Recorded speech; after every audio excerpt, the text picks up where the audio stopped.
easier to throw a bomb downstairs than up. Almost no progress made on it, so nobody knows when that'll happen. Some people think it'll never happen. We don't want them to think, do we? Not really. It's a scary thought. Can't thank you.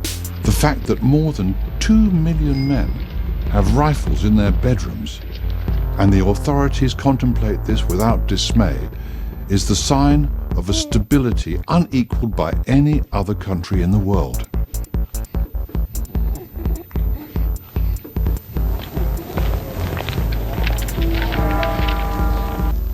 Pacifism is objectively pro-fascist. This is elementary common sense. If you hamper the war effort of one side, you automatically help that of the other. In practice, he who is not with me is against me. Fascism is not a force confined to any one nation. We're just as likely to find it here as anywhere else. The characteristic markings of fascism are curtailment of individual liberties, the abolition of private life, and private values. These are all tendencies of present-day Britain. The pacifist is opposed to all of these, and might therefore be called the only genuine anti-fascist. Ha! If Mr. Savage and others imagine that one can somehow overcome the German army by lying on one's back, let them continue to imagine that, but let them also wonder occasionally if this is not an illusion due to security, too much money, and a simple ignorance of the way things actually happen. There are innumerable reasons why war should be opposed. The chief reason is the diabolical nature of modern warfare. The idea... Diabolical repercussions. The idea that one can somehow remain aloof from and superior to the struggle, the corruption, while living on food that British sailors have had to risk their lives to bring us, is a bourgeois illusion based on security and money. Mr. Orwell is intellectual hunting again. He's made the discovery that almost every writer under the age of 30 in this country already has their feet on the slippery slope towards fascism. Whilst we all know Mr. Orwell to be a preacher of the doctrine of physical courage as an asset to the left-wing intellectual. Despotic governments can stand moral force till the cows come home. What they fear is physical force.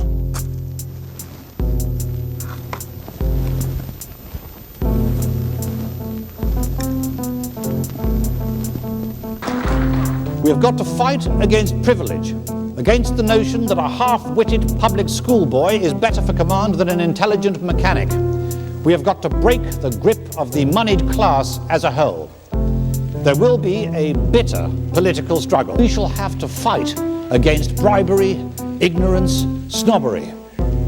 The bankers and larger businessmen, the landowners and dividend drawers, the officials with their prehensile bottoms will obstruct for all they are worth, but the chances are the will of the majority will prevail.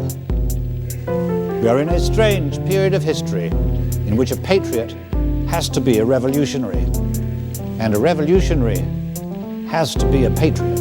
Hello. It is almost certain that England will be invaded during the next few days or weeks.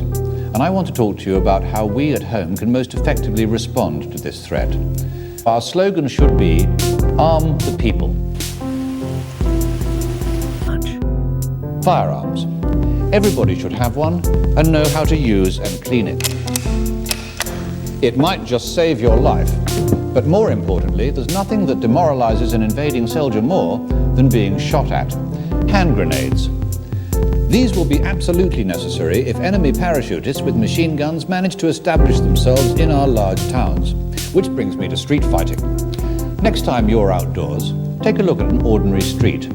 Note the many examples of cover available: dustbins, pillar boxes, street lamps, etc. Also, take a look at houses. Imagine attacking one. What would be the best way in? Remember, it's almost always best to go in from the roof. Imagine the demoralizing effect of attack from above.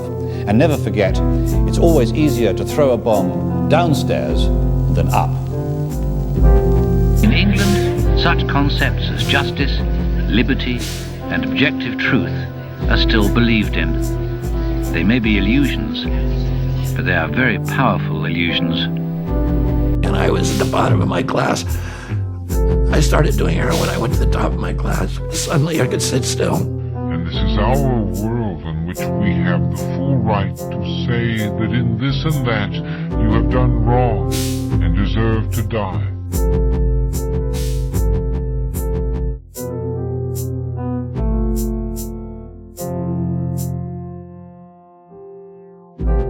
Good luck, Charles Manson, on your new job.